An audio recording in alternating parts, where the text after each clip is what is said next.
This is Kerrigan & Company. A&B Burger in Beverly and A&B Kitchen and Bar in Boston are redefining guest expectations of a casual restaurant. Both A&B restaurant locations are focused on hospitality, creative menus, and delicious food and drinks. Now, I've been to both restaurants many times and loved everything I've tried. Get to A&B Burger on Cabot Street in Beverly or head across the street from our studio at the TD Garden to A&B Kitchen and Bar in Boston today and experience the A&B difference yourself.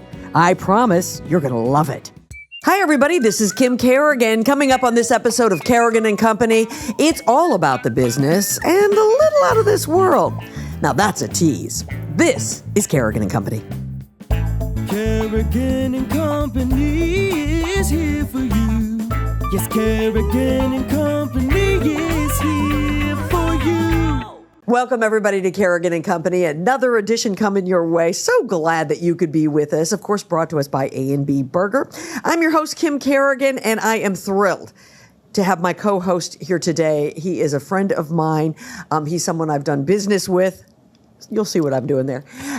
For many years, I am so happy to have the executive editor of the Boston Business Journal, Doug Banks, with me. Good to see you, my friend. Good to see you as well. Thanks so much for having me. We've done business together. I like it. We are in business, Kim. Here we go.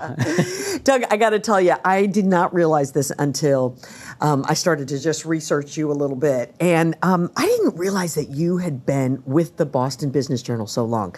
I mean, that is remarkable as an executive editor in this day and age when it comes to print. Yeah, I mean, I started at the Business Journal in 1998 when my wife and I first moved to Boston. Yeah. I had been, prior to that, at graduate school in the city of Pittsburgh, and before that, grew up in the city of Worcester, got my first reporting job in Western Mass, because I graduated UMass Amherst, but moved to Boston in 98, got a job with the Business Journal as a reporter and a special sections editor, and then left.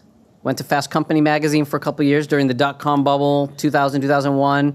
Watched that crash. Went back to the Business Journal. And then we had the sister paper called Mass High Tech. Yeah. And Mass High Tech was a journal of New England technology and life sciences that was like the Boston Business Journal for the tech community and before the life that was community. Cool, by the way. Yes. This is 2005. Right. I became the editor of that. And that had been around for 20 years, but because of the dot-com bubble, had really fallen upon hard times. Mm-hmm. So they brought me in 2005 as editor, and then I stayed there for 5 years, became publisher, ran the company for a couple of years, and then we merged it in 2012 to the Business Journal. Yeah, so absolutely. Then I left again, and then in 2015, I came back as the executive editor. So I've been editor-in-chief since 2015, almost 10 years. Which is absolutely phenomenal.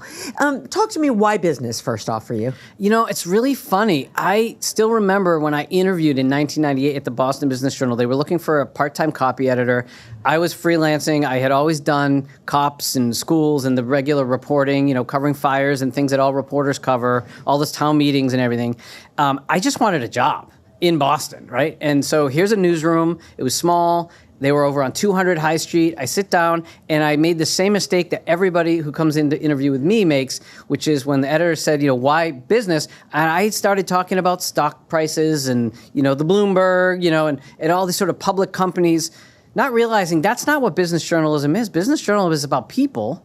The people who run the companies, the people who make the economy happen. There's so much going on in the nonprofit space, and tech and life sciences and banking and healthcare. But what I've found and what's kept me in it all these years is it's about people. Absolutely. And in Boston, it's a community of people that is continuing to grow and has challenges. And so it's about business, but it's really about people. Well, I want to talk more about the business community here in Boston. But, you and I had a meeting one time, and you said to me, you're a news person. Why do you think you know anything about business? And I remember that I said to you at that point, which I strongly believe, every story has a business angle. Right. Every story out there, you can turn it into something that is about business. So I couldn't agree with you more. People are what business is all about.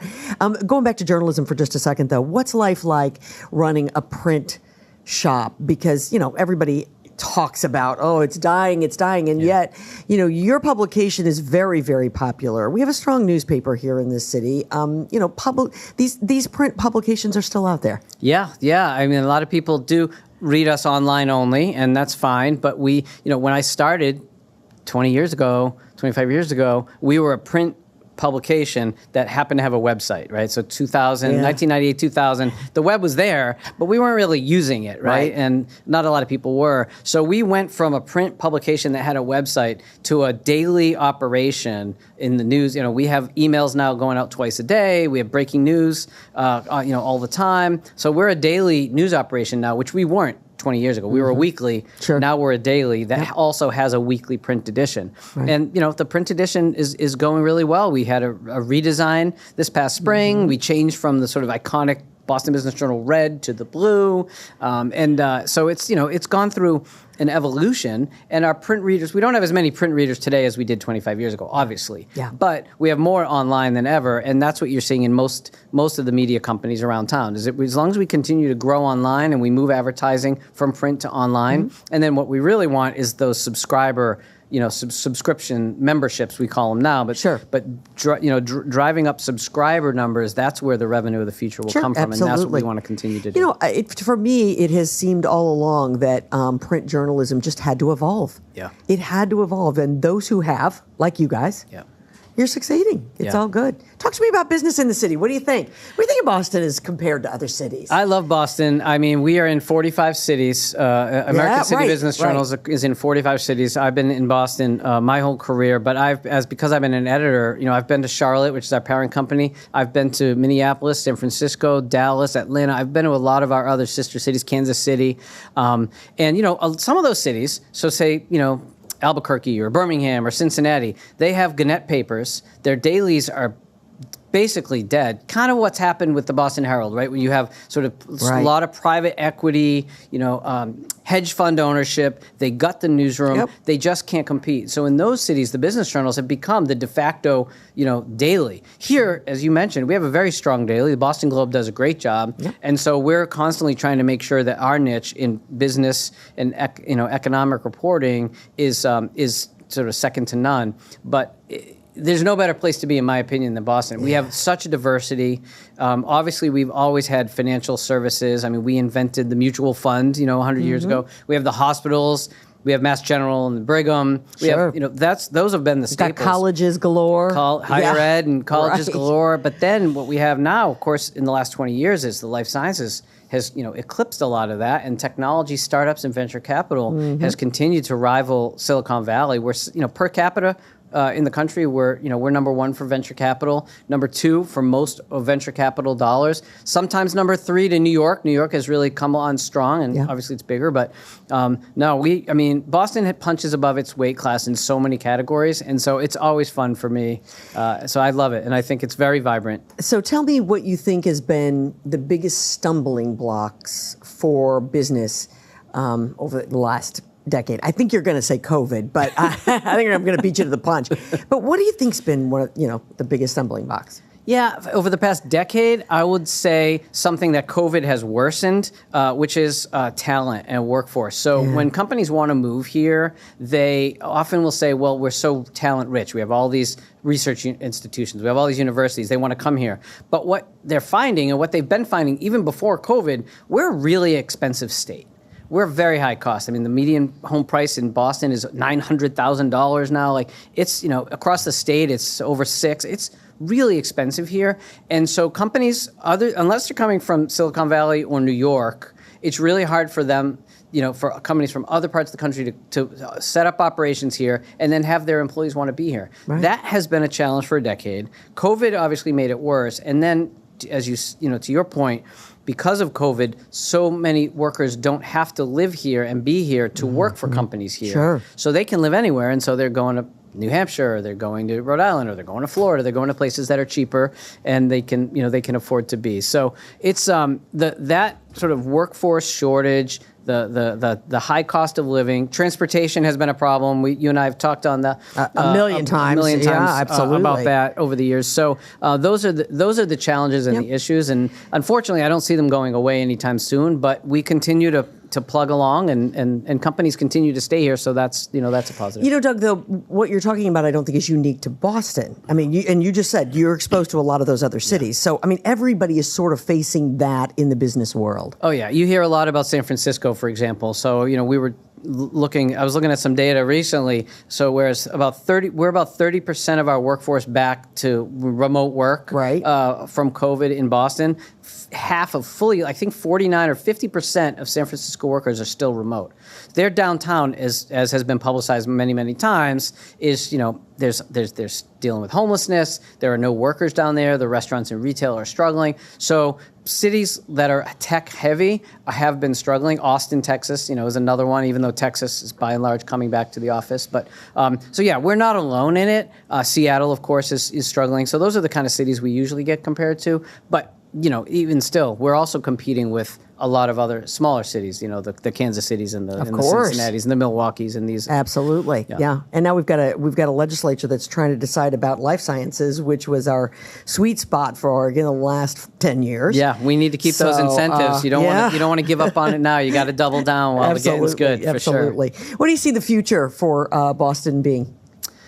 I think bright? I think the future is bright. Yeah? I think because we're not relying on any one industry at any one time, and I think we have a really smart administration. Yvonne Howe, head of economic development, is super smart. Governor Healy, I love her competitive spirit. She's super competitive, and that's what you really want in a leader. Is you want those competitors to recognize when there's a challenge and then step up. And I think Boston, we have the fundamentals. We have a diversity of businesses and industries. We do have a lot of jobs. It's just a matter of, can we perfect the transportation? Can we get housing so that it's a little bit more affordable? Absolutely. Because we still have transportation. I mean, some cities, we were talking about Nashville, for example. My son lives in Nashville. They don't have transportation. They don't have subways. They don't have buses. We have it. And people who come here from places like that, they love the T. Sure. We're just spoiled because we know how much better it could be. Yeah, absolutely. And I think... But I think to be a world-class city, you have to have a great transportation system. You do. And we'll get there. We will get there. You go to Europe and you find out what world-class cities are all about when it comes to transportation, yes, right? Absolutely. So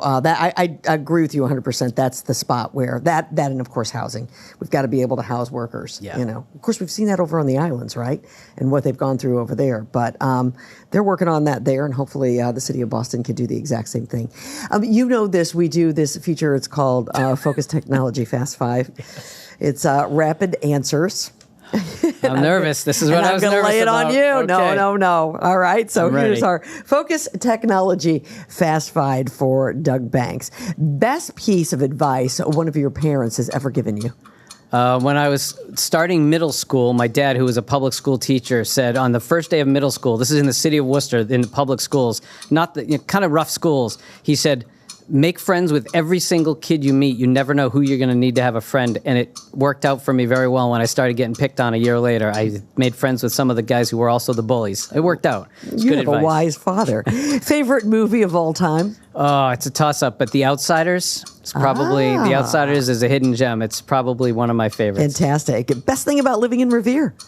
The proximity to the T. I'm 10 minutes to the Blue Line. The Blue Line is the best line. I took the Orange Line to work for 20 years, and my wife would say proximity to the beach because we're about a 3-minute walk to the water, so that's nice. And there's nice. some decent restaurants that have popped up in Revere, too. Absolutely great. If you could interview one business leader, who would that business leader be? Abby Johnson from Fidelity. Is this a message you're sending out? Abby is tough to nail down. I've been trying to get a sit down with her for years, yeah. What is your favorite hobby? My favorite hobby? I like bird watching. So birding is something my father has done for years, and I've gotten into that in the last few years. Well, I knew that, and that's why that was our last question. And at the end of the show, we're going to talk to Doug a little bit about bird watching and why he is so drawn to it. Fun. I like it. You did pretty well. If I would keep my mouth shut, you would have made the 30 seconds. It's me who throws you off. Well, you said that I said there's some great restaurants that have popped up in Revere.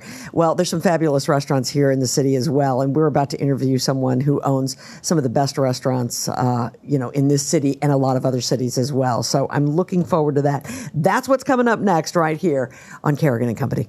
Did you know that more than 90% of cyber attacks can be prevented? Focus Technology helps organizations create a cybersecurity framework to minimize your risk of being attacked. Let Focus Technology's certified team conduct an assessment to determine where the gaps are in your organization, no matter how big or small your company is. Utilizing the industry's best tools, Focus Technology security operations team will monitor and stop bad actors before it's too late.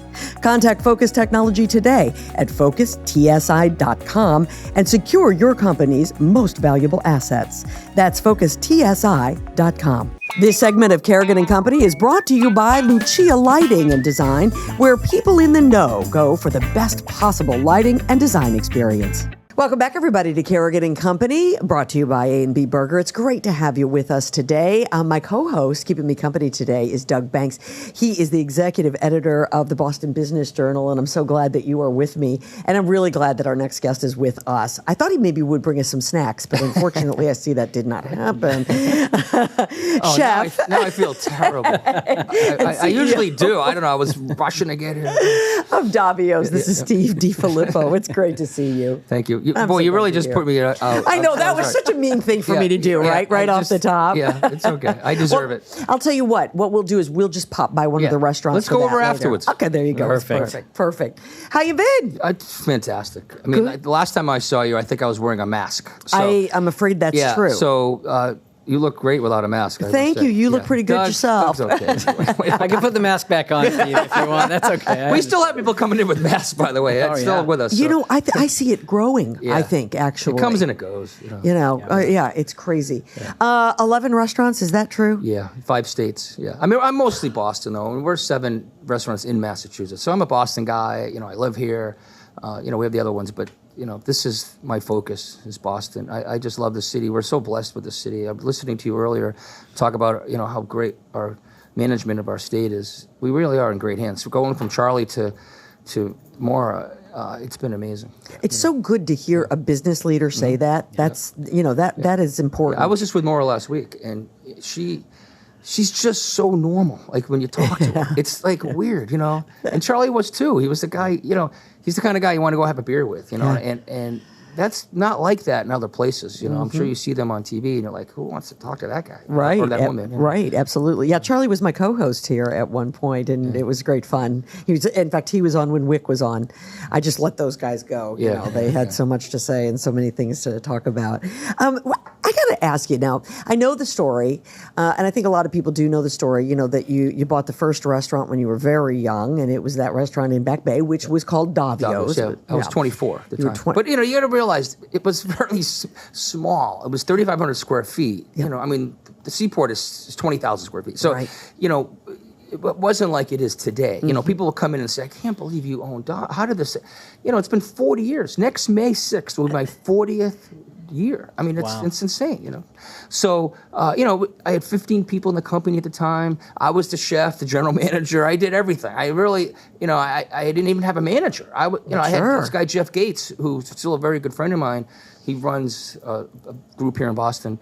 And he was like a server, and he would work Sunday nights for me, so I could take Sunday nights off, basically. Wow. But that was it, And now we, 40 years later, again, we're a lot bigger. We have 1,000 people in our company. We have 11, but it was a small little thing. And I always tell people, that's how you start, Start with a little thing, be the chef, be the manager, do everything you possibly can yourself. Don't hire people. I see some of these guys getting started, and they have like this whole entourage, and I'm like, what are you doing? Right. Like, I mean, even today, I still don't have an office. Right? You would think, with all the stuff going on with my life, right, I would go to an office every day. No, I go to Davios every day. One of the Davios, 2 Davios a day.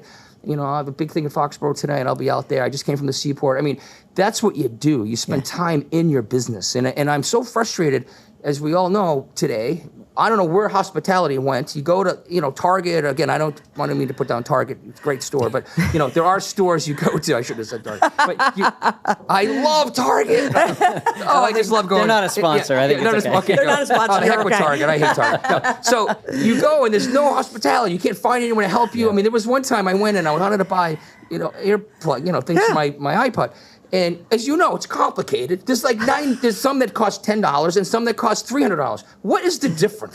I still don't know the answer, right? Mm-hmm. So I always think, if it costs more, it's probably better. It's not always true, right? So it's so frustrating, and Davios, we don't do that. Our managers are on the floor, they're at the door. It's about hospitality. Absolutely. And that's the difference, I think. So I want you to jump in. I know I keep interrupting you. I'm sorry. But I was gonna ask you, restaurants are like shiny pennies, and one kind of gets dull and another one gets shiny. Yeah. You have had the ability for 40 years to keep these pennies shining. Well, you know why? I pay attention. You know, I travel. I'm constantly thinking new ideas, and I have Rodney, who's the corporate chef, and each restaurant has a head chef. But I'm still doing the menus. I am still involved. You know, nothing gets printed on any of our menus without me giving the okay. Even the power lunch menus that we do every week. You know, I'm so on top of it, and because I'm the soul of the company. You know, and I will never give that up. You know, and I think that's the difference. And we're also renovating constantly. You know, we just did over Foxborough. We're doing over Linfield next. We're Back Bay's in a renovation right now. The Seaport, but we're constantly doing things, and I think that's what happens. People, to me, it's not about the money anymore. It really isn't. The legacy of Davios is so important to me, and I don't want to hear Doug say, Steve, I was at Davios last week, and it's not as good as it used to be. I mean, he's going to be the first one to tell me because he's so honest with me. Sometimes to a fault. I love him, but really, Doug, you can lie to me sometimes. And so that keeps me up at night. That's the thing that I don't want to lose. Well, Kim's point, I think, is a really good one, because one of the things that brought me back to Davios, and you remember this from pre-COVID even, was you have sort of this off-menu options for people who necessarily, like me, I was trying to avoid carbs. Yeah. You can't go into a place that's like specializes in pasta and steaks and avoid red meat and carbs. You guys have this program with a partner. Yeah. You have this whole other menu for people, and you're still doing that. Yeah, it's Awaken 180. Yep. And in fact, I'm doing an event with her tonight. That's why I have to go to Foxborough. We're doing a Q&A with her. She's got like 60 people coming. So talk a little bit about. Well, what's great about Awaken 180, is there's no carbs, there's no sugar, right? It's just a really, really healthy menu, and we designed the menu with Paige and Rodney and myself, and it's a safe menu. You go in, and instead of getting pasta with shrimp, you get noodles, right? You get zucchini noodles. Noodles. So everything, summer squash. Yeah. So we've really changed the menu around, and it's so good. I did this because I don't know if you know, but I lost a lot of weight. I used to be about 30 pounds heavier, and about 6 years ago I met Paige and I went through the program, and I drank the Kool-Aid. Yep. I'll tell you, I love this program. So, and we have a lot of guests that want that now, and who aren't even on the program. It's just. No. Yeah, I wasn't on it. I'm not on it anymore. I love the menu. I just eat right. Well, I want to tell you that's why the restaurants stay so popular, because you've just proven it right there. Because just like what we talked about with journalism, you gotta evolve with the times, or you're dead in the water. Right. And I don't own 180. I have nothing really to do with it. I just love it, and I want our guests to be healthy, because the days of eating a 16-ounce ribeye, in my opinion, we have it and we'll sell it to you. But I had dinner last night. I had an 8-ounce. That's all I have. 8 ounces is really all you should really have. Right. And again, if you want to come in and have more, fine with me. But it's nice to have that option. Absolutely. Very important. Well, that's how you get people to come back. Yeah. You might go out and have a great big huge steak once on your anniversary, but you want them to come back 3 weeks later and have dinner again. So you've got to continually, I would think, be offering people something that keeps them. Like, I'll give you another one. Like, we don't have shrimp anymore. We have prawns. Okay. Prawns are healthier. Yeah. They're raised in much healthier water. We have them from South Africa. They are absolutely incredible. What's the difference between a shrimp and a prawn? Well, guys, they're more tender. Okay. They're more healthier grown, because shrimp come from terrible places. Right. Now there's some shrimp probably that come from better places, but most shrimp of them are at the bottom of they're not great places. So the prawns have so much more flavor. They're more tender. They're more healthier. No idea. They cost a little bit more, but it's worth it. Now we don't serve it with the head and the tail. If you want that, I'll give it to you. But it looks just like a shrimp. Yeah. Okay, but much better. Yeah. Much better. So how's business been since COVID? Well, it's been up and down. We've had a lot more functions now because I think companies, as we've talked about, Doug, are now, they can't get people to come to the office, but they can get them to come to a dinner party at night. And Roddy and I have been doing a lot of gnocchi classes. Like, people will hire us to be the entertainment. So they'll come in, we'll do a gnocchi class, teach them how to make pasta, and then they sit down for dinner. We're doing a lot of that kind of stuff. Sure. Because let's face it, the office business, in my opinion, it's over. I mean, they're not coming back. Yeah. I mean, I laugh when people say, "Oh, they're going back to 3 days a week." They're not. That's just not happening. Yeah. Our restaurant in Back Bay, which we call that kind of the original one, because it moved from Newbury Street over 20 years ago, and that's where a lot of the original people are. There's no one in that building. I mean, there's Tuesdays and Wednesdays that might be 30-40%, but Mondays and Fridays, and it's unbelievable. And so the restaurant still doesn't that pay, restaurant, though. again, we made up In fact, the sales are more than they were pre-19, before COVID. It's because we made it up in the function business at night. We kind of changed. Lunch is half what it used to be. I'll bet. Yeah. I think that's what we're hearing from a lot of restaurant owners. Daytime is not so good anymore. Yeah. Because honestly though, daytime business was great, but the money's at night. So the profit's at night, right? Sure. Like we're talking about the tequila earlier, because that's when you're drinking tequila. Socorro. You're not drinking. We sell a lot of iced tea.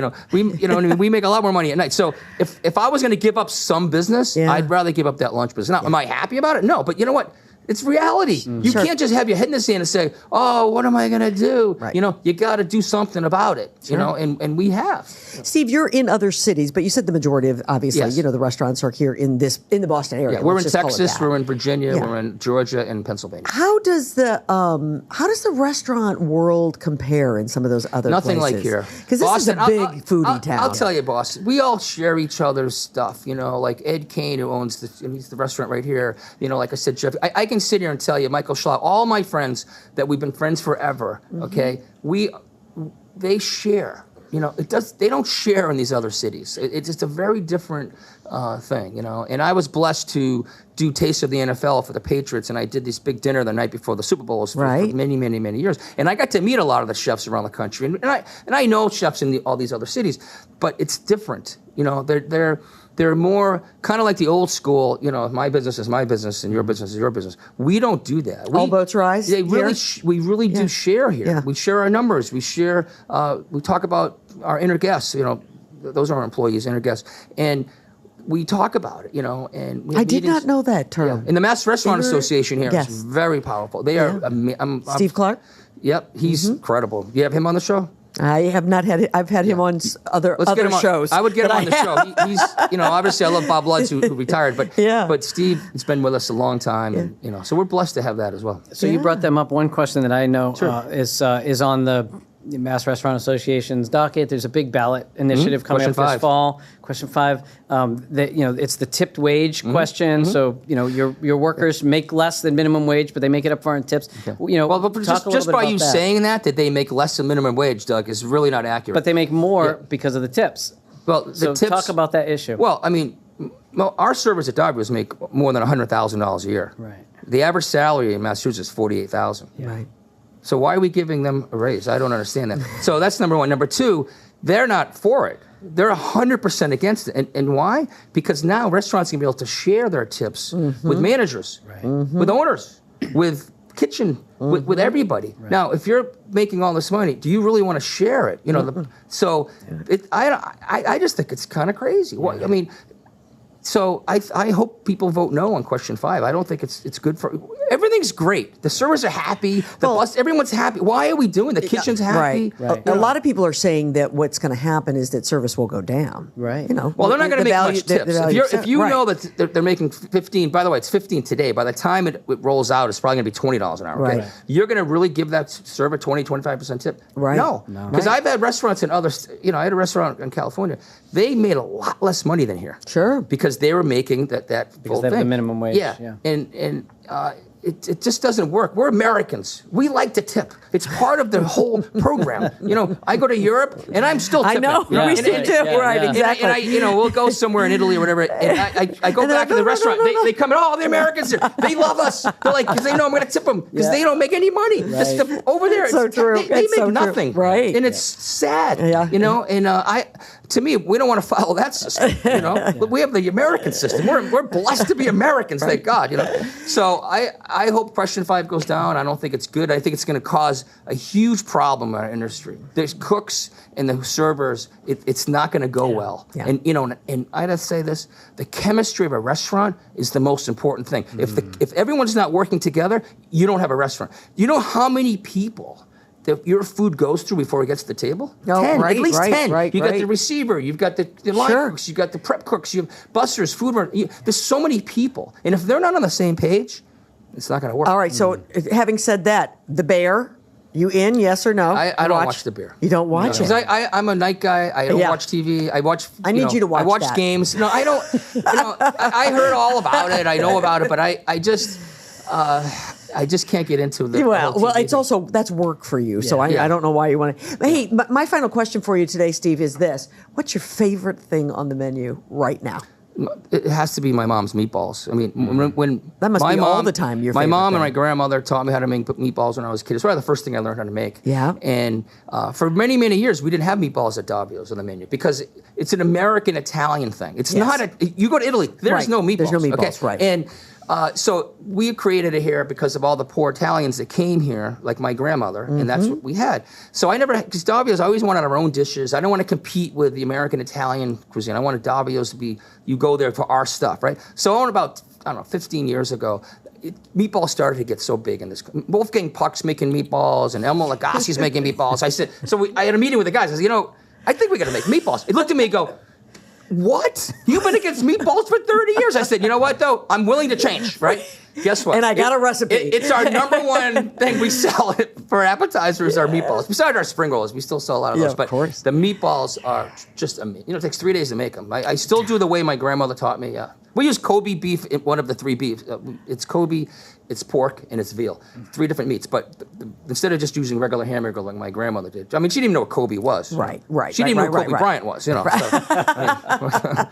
there was no Kobe in her life. Right. I am now hungry. I'm officially hungry. Well, now. I got to tell you, my husband is meatballs are his thing. So everywhere he goes, and we live near Linfield, and so we are in there pretty frequently. That's my pride and joy up there. That's where I grew up, Linfield. Yeah. I love Linfield. We can't get there fast enough. He tells them as he's walking in, I'll take an order of the meatballs. I mean, I love Linfield so much. My father, at the time when we did Linfield, it was like 10 years ago, I still had tons of restaurants. We were pretty successful. Davios was doing great. And when I went to tell my dad at the time, Dad, we're going to open a restaurant in Linfield, he goes, wow.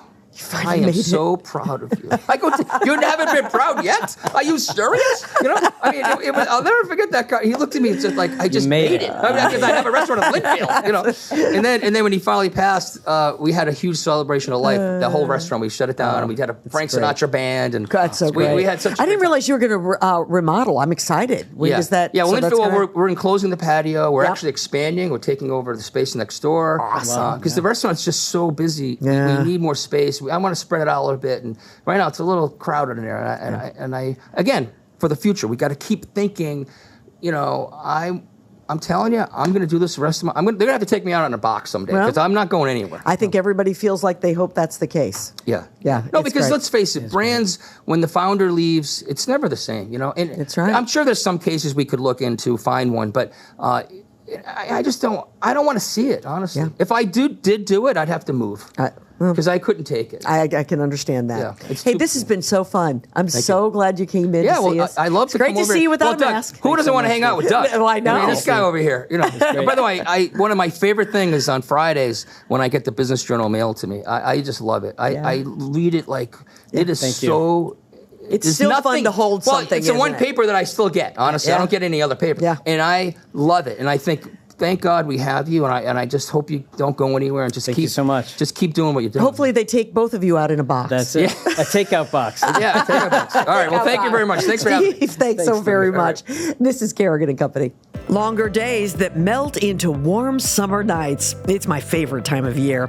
I love to spend time on my patio with family and friends or just curled up in a chair with a good book.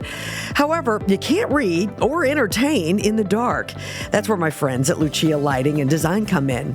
Whether you're changing fixtures to enhance the beauty of your property or thinking about safety and security, the experts at Lucia Lighting will help you find the perfect outdoor lighting for you. Get started by scrolling through their website at lucialighting.com and then make an appointment to visit their magnificent showroom located in Lynn, Massachusetts. If you like rum, you're going to love Rumson's Rum, New England's most award-winning rum brand. Rumson creates distinctive and savory flavor profiles by hand-selecting and marrying the finest barrel-aged Caribbean rums. The spirits are then blended and finished in the New England Rum House. Choose from Rumson's Gold, Spiced, Grand Reserve, or Coffee Rum, which is smooth and sweet with a warm roasted coffee flavor, a hint of vanilla, and a decadent buttery finish. Find Rumson's at liquor stores or ask for it at your favorite restaurant. Learn more at rumsons.com. That's rumsons.com. Rumsons. Life lived, life enjoyed. This segment of Kerrigan and Company is brought to you by Bill Haney's North Shore Music Theater. Get your tickets to Frozen, running now through July 28th at nsmt.org. Welcome back, everybody, to Kerrigan and Company. Of course, my co-host today is Doug Banks from the Boston Business Journal, and I am really excited about this guest. You and I have been chatting about her because both of us have been doing our share of research. Cady Coleman is with us today. Now, for those of you at home who maybe are not familiar with her name, let me tell you a little bit about Cady Coleman. First off, she is a chemist and she's an engineer. She is a retired Air Force colonel. She is a retired NASA astronaut. She's a flautist. She's a wife. She's a mother. Now, this resume can go on and on and on. And she is also, though, most recently, an author, which is really spectacular. I have in my hand Sharing Space, an astronaut's guide to mission, wonder, and making changes. Cady Coleman, it's so great to have you here on Kerrigan and Company. And congratulations about the book. I am so excited. It still feels a little bit unreal. Well, I had the great pleasure of reading it, and I want to tell you, I absolutely was glued to every word of it, and I recommend it to everyone who is listening. It's a terrific book. It's a great book about your experiences, but I said to Doug, what I loved about this book, Cady, is that you took an experience that I'll never have, and I'm sure Doug won't, and most people who are listening won't, and you related it to how I can relate that to experiences in my life. Well, it's just because I really feel that way. I just know that it's true. I know that so many of the things that I struggle with or come up at the last minute, or when you arrive at work and just you've already had an entire day, it doesn't just happen to astronauts. It happens to everybody. Or when you're in a meeting and you're just afraid the team will never change and you'll never get where you need to go, and you realize you need to be brave and speak up. I mean, I just think those things happen in all of our settings. Yeah, one of the things that I love about, and thanks so much, it's not every day I get to interview and talk to an astronaut in the business community, but one thing I do hear a lot about is women in business, and in your case, going to MIT in the 80s, one of the few women at MIT, one of the few women in the astronaut program.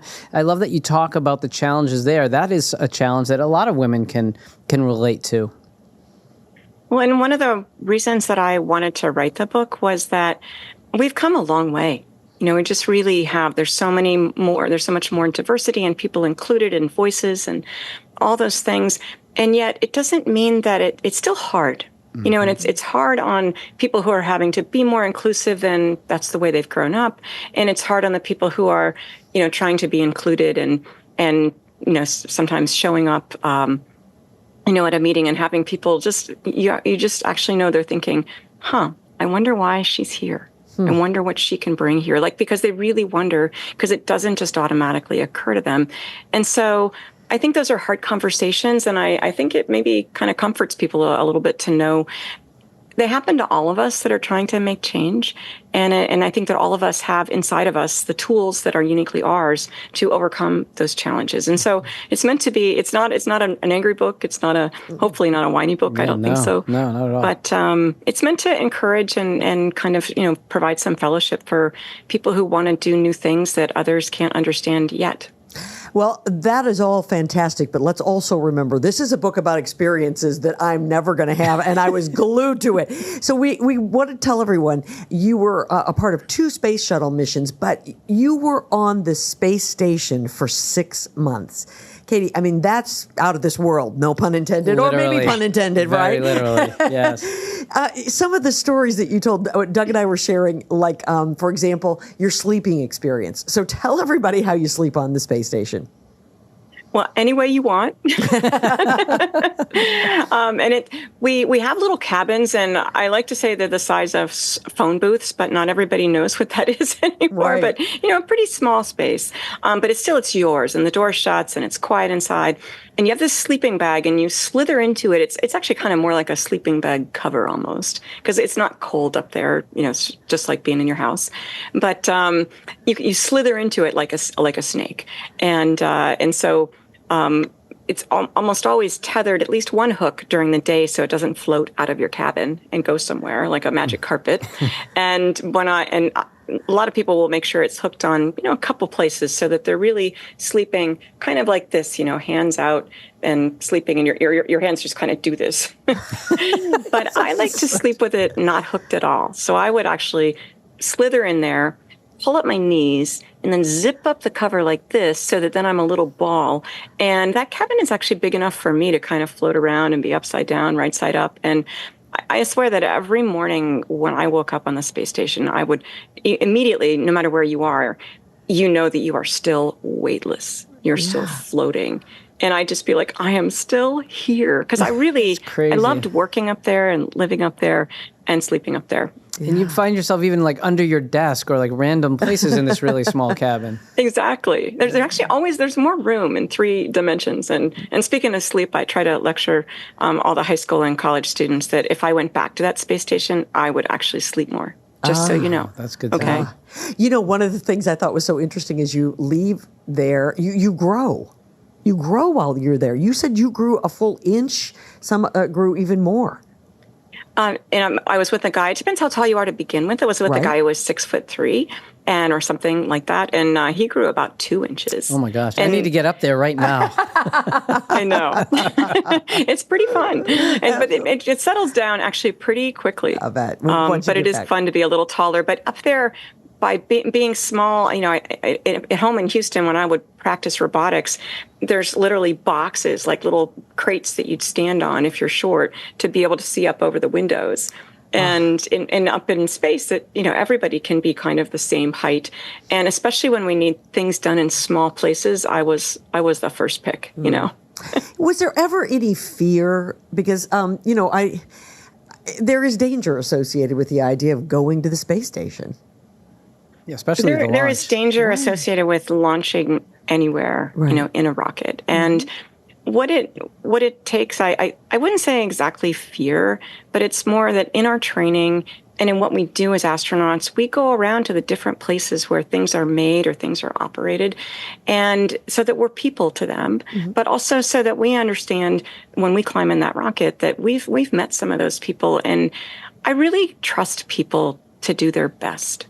And I tell the kids, like, if you really know you've done your very best to be prepared for school the next day, no one can ask anything more than your best. And I don't mean to make it sound trivial because it is dangerous. And I will say that, once I got up to the space station, so launch is done and we're on board, I was a little bit relieved. And the same thing for coming home, because launch and landing are the most dangerous parts. But I think it's having that confidence in the people that are part of the space program, whether they work for a contractor or for NASA.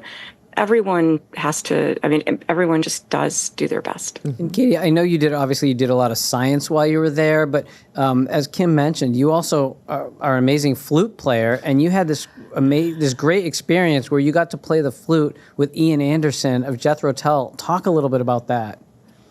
Well, it's actually my favorite example of, in a way, what has to happen on a team when you're on a team, whether it's in your community wanting to, make some change or some difference, or on a space team. And, it's hard to have some of these conversations. And I think you have to be brave when you're doing your best, you're being your best crew member self, and you have to be open, brave enough to say to, a world famous for eons flute player, I really love that you brought the flute to rock music, and I'd like to bring your flute to space.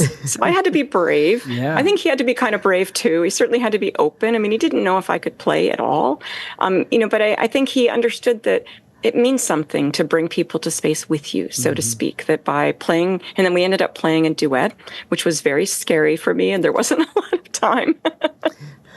It sounded he wrote me great. instructions. Yeah, it sounded fantastic. It's amazing. Yeah, it sounded great.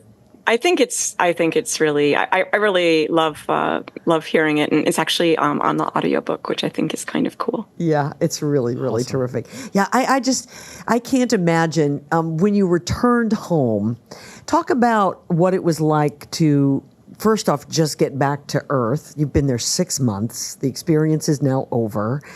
You've had an experience that no one around you has had, which I think is interesting in and of itself. And just the readjustment back to Earth, knowing that you weren't going back. Or at that point, it didn't appear you'd go back.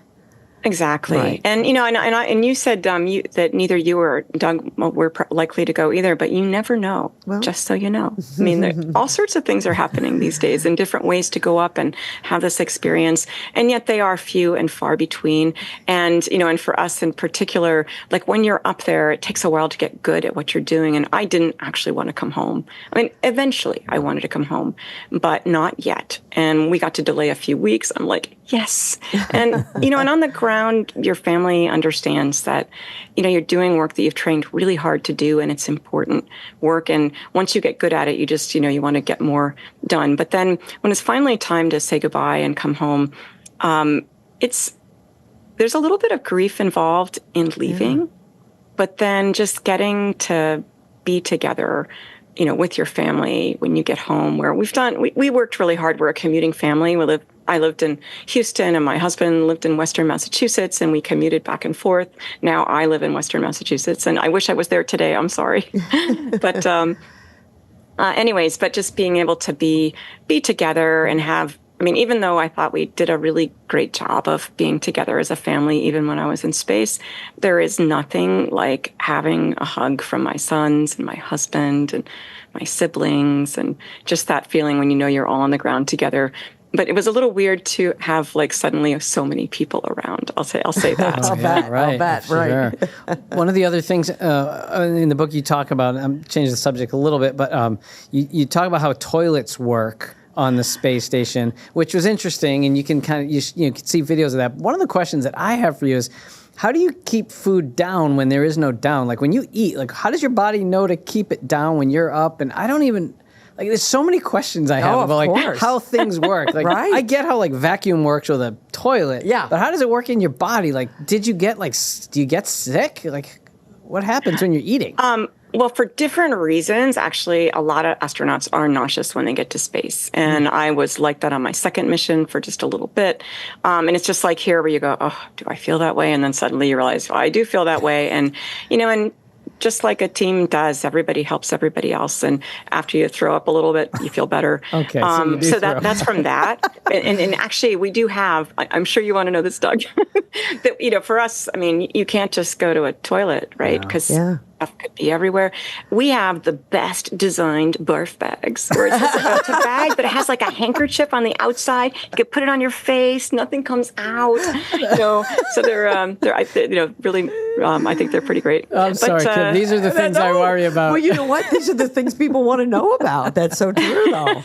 Well, I'm out here in Western Mass in Shelburne Falls, and my husband said, hey, at Berkshire East, they said, when you come home, you can be either a ski lift mechanic or you can be the ski lift operator, because you are qualified now, because I knew how to fix the space toilet. And, and I learned how to use tools at the age of 48. And, it turns out, it's not that hard, and there's directions, and follow directions. And I did learn a lot about, I think we've actually learned from the younger generation at NASA that watching YouTube, figuring out how to fix something by watching YouTube. Right. And it made us actually make, instead of just these long 40-page directions, have YouTube videos. Yeah. Wow. So we learned from the young. Right. I'll tell you something that I thought was fascinating, Cady, is I watched a video of you. You were on, I'm not going to call it a scavenger hunt, but sort of you were for some young people. So first off, you were showing they wanted salt and pepper, and the salt and pepper is liquid, because obviously you can't shake salt no sprinkling, and pepper, right? Yeah, you couldn't shake that. That suddenly dawned on me. But then you went in to find office supplies, and I watched you take, bags out, and you look, and if the bags get away from you, and everything's 2 or 3 steps versus what it would be here with gravity. It's true. And it takes a while, and you have to be really careful not to lose things, because, we're floating, but everything floats up there. And there's a lot of cables and wires, and things can get snagged. And if you lose, how it is down here, when you lose the cord for that one thing that you don't plug in very often, you're like, oh, and then you don't have it. And up there, that is a catastrophe. Yeah. It could be lost forever. In fact, I found someone's pocket knife 3 years after they lost it. Wow. And it was actually her grandmother's pocket knife. So that was pretty cool. So you could bring it back? just things kind of float around. So you could really lose things. And I am actually a little absent-minded in terms of, I can certainly lose my phone more than once in a day. And so I had to be pretty careful to hold on to things. Best part of being in space?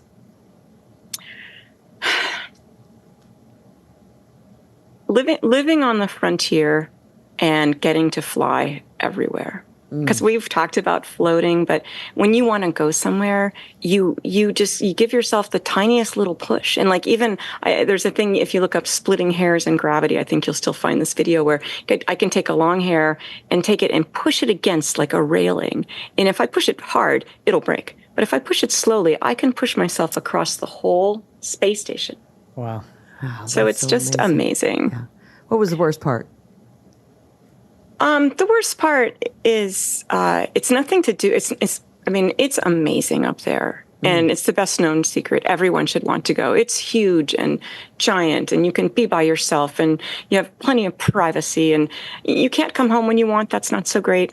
I think missing your family, and many people, and especially in the military, are deployed and not with their families. But even when, you have to be on the other side of the house Zooming when something's going on. In fact, on my property right now, I think over across the driveway, they're having an internet emergency, and I can't help them. And I feel badly about that. But I think that being without your family is the big thing. Yeah. The name of the book is Sharing Space, and it's available right now, and it's a terrific book, and I really would recommend that everybody read it. Cady Coleman, we're so glad you could be part of the show. Thank you so very much. Thank you so much. And can I say a quick Boston thing, Kim? Of course, please. Which is that in chapter 4 of the book, that is about my second mission, STS-93, and that was deploying the Chandra X-ray Observatory, which is headquartered right here. It was in Cambridge, and now it's up in Burlington. And the telescope was supposed to work for 5 years. We're celebrating 25 years. The mission was headed up by the first woman commander, but its home is definitely in Massachusetts. And everything that you ever talk about black holes, and I'm sure they'd love to come on your show, comes from that telescope. Wow. So it's a remarkable thing that Massachusetts, it's sort of quiet, and people don't always know. Right. So I just wanted to share it a little bit. Well, we're glad you did. And we're glad you shared this time with us. Thank you so very much. Continued success. Thank you for having me. Thank you. This is Kerrigan and Company. Prepare to let it go at North Shore Music Theater's magical production of Disney's Frozen live on stage at Bill Haney's North Shore Music Theater, now through July 28th. Tickets at nsmt.org. If you're looking for the latest and best technologies for skincare treatment, look no further than Sienna Aesthetics in Beverly. Sienna offers Botox, fillers, hydrofacials, and anti-aging facials, chemical peels, acne facials, microneedling with radio frequency, laser hair removal, and so much more. The fully certified medical staff at Sienna Aesthetics in Beverly will be with you every step of the way, making the process both educational and relaxing. Book your appointment now at siennaaesthetics.com. That's siennaaesthetics.com. This segment of Kerrigan and Company is brought to you by Sienna Aesthetics Medical Spa. Take years off your face with the very latest technologies at Sienna Aesthetics in Beverly. Welcome back, everybody. It's that time when we wrap things up. Doug Banks from the Boston Business Journal has been my co-host today. Doug, when we were talking about our Fast Five, I asked you what one of your favorite hobbies was. I set you up, I'm glad I answered right. I could have said something else. Put it right at the very end. And as I said, I wanted to talk to you about the fact that I know you are a birder. And in my lifetime, I've actually only known one other. Okay. Who does it on a regular basis. Yeah. So first off, just tell me, you said it was your dad. How did you get into that? So my father, who, he's still alive, he lives on Cape Cod now. He only will bird on Cape Cod. So he has his list of birds that he wants to see. But if it's not on Cape Cod, he doesn't count it. So even when he'll come up to Boston to visit, we'll go to like Belle Isle Marsh and he'll see a bird. He goes, I can't count that bird. He's so specific. So birders are really funny. Like you'll have like a Massachusetts list, or if I go to visit my son in Nashville, I might have a Nashville list. But it's all about like collecting the certain however many species as you can collect, and when you say collecting, it's that you've seen them. It. You got to see it. You got to identify it. And then birders, the better the birders, they can hear a bird and they'll recognize its call. And so I can you can walk in and if you hear a Carolina wren, you're like that's a Carolina wren. So you don't have to see it to be able to write it down. But you can get and I'm getting there. Like there's probably a few dozen birds that I can recognize by ear, but for the most part, I'm still looking them up and trying to see. And I'm not super competitive. I am by nature, but when it comes to birding, I just don't have enough time to really like chase a bird down. Like there was a flamingo on Cape Cod a week ago. Like I did not drive down the Cape just to see the flamingo, but my dad, he did. He did. Yeah, of course. Yeah, he was down there. He's down there. And it was on the Cape, so it counted. Yep. Yeah, exactly. Yeah. Well, I know nothing about it. As I said, I've only known one other person, and she was extremely competitive about that. Yeah.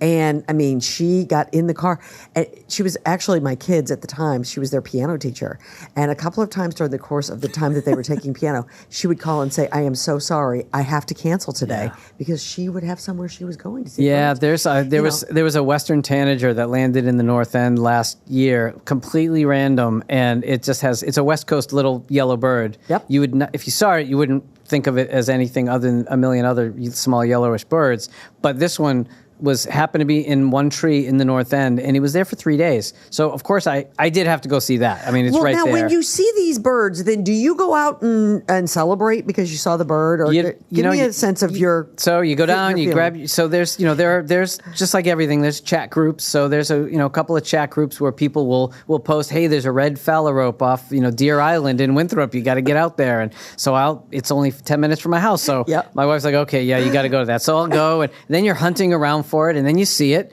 And for someone like me, I might see a bird and not even realize it's rare. Like the reason I want to do it is because I want to know the birds that we see when you see a bird. Like I just want to know what that bird is. Right. And so, but what happens is the more birds that you see that are sort of regular dwellers here, that's when you realize, oh wait, that's not from around here. Like what's that doing here? And that happens in say May, when the warblers migrate through and they start in Central America and they go up to Canada. They'll drop into Boston and they'll go to the Greenway, they'll go to Belle Isle Marsh, they'll go. Mount Auburn Cemetery is full of bird watchers in the month of May because there's dozens and dozens of species that only drop in that month. Wow. And they are some of the most beautiful little songbirds you've ever seen. Oh, I bet. But I will know. I can now know that that's a bird I don't recognize. So now I have to go look it up in a book or on the app, and But it's it's fun. It's exciting, and I don't necessarily drive 2 or 3 hours to go see a bird that I'm not there yet. Right. Well, listen, you've educated me on this more than what I know, and I'm open to anything. I've got these adorable little yellow birds in my neighborhood, and there's a pair of them, and I see them when I'm out walking. Those are probably goldfinches. I know, and that's pretty common. But you know what? They're adorable. No, they're great. They're in my neighborhood, they're so beautiful. they're mine. I feel like the real birders are the ones that can appreciate a really beautiful red cardinal or a blue jay, and maybe not blue jays. Those are pretty loud and obnoxious. But they are. They're mean birds. But there's some really pretty birds that we see every day, and I love and that's good enough for me. Yeah, absolutely. Boston Business Journal, continued success. You guys, you talked about, we talked about all the different versions of it and how you can see it. So, by the way, folks, you can get it online, or you can certainly subscribe, and you can get it once a week in paper form, as Steve was saying. But you guys also do a lot of events to support the business community. Yeah, our events business has really grown over the past 20 years. I mean, I started our 40 Under 40. It's one of our signature things, 22 years ago. We didn't have an event back then, and now, it's a big event. Best Places to Work, I started that 20 years ago. We didn't have an event the first couple of years, and now it's our biggest event. We'll get 1,000 people into town to celebrate the best companies to work for in Boston. This week we have our CFO of the Year event, which is our sort of big summer event. We'll have 300 people at the Boston Harbor Hotel. The thing that we try to explain to people is like, we want to provide business information intelligence and to allow you to sort of, grow your career, grow your business, enhance your professional life. And you can do that online. You can do it in print. and you can do it in person. And so a lot of business gets done when you bring people together. And so our events business has continued to grow and to succeed. And that's been a big part of keeping the whole business afloat for sure. Well, and that's why you've been editor-in-chief for so long, because you've had some really great ideas. Thanks for the support that you give to the business community and all the support you give to me. I certainly appreciate that. Well, thanks so much. You also support a lot of charities, and we could spend a long time talking about the wonderful things that you do there at the Business Journal and you do personally, but this has been a lot of fun. Well, thanks so much, Kim, for having me. It's been great. You bet. Thank you. And thanks to all of you for being with us for this edition of Kerrigan & Company. Remember, follow us on social and be sure you check out this edition and share it with other friends wherever you get your podcasts. Thanks, everybody, for listening to Kerrigan & Company. To find out who will keep me company and be my co-host on the next episode, be sure you follow us on Instagram, Facebook, X, and TikTok. Kerrigan & Company is recorded at the Big Night Studios at the TD Garden in Boston. You can view the podcast on YouTube and listen to it wherever you get your podcasts. Be sure you tell a friend. The executive producer of Kerrigan & Company is David Thompson. Our engineer is Peter Hurley. And our social media managers are Grace Kerrigan, Colby Thompson, and Riley Thompson. See you next time.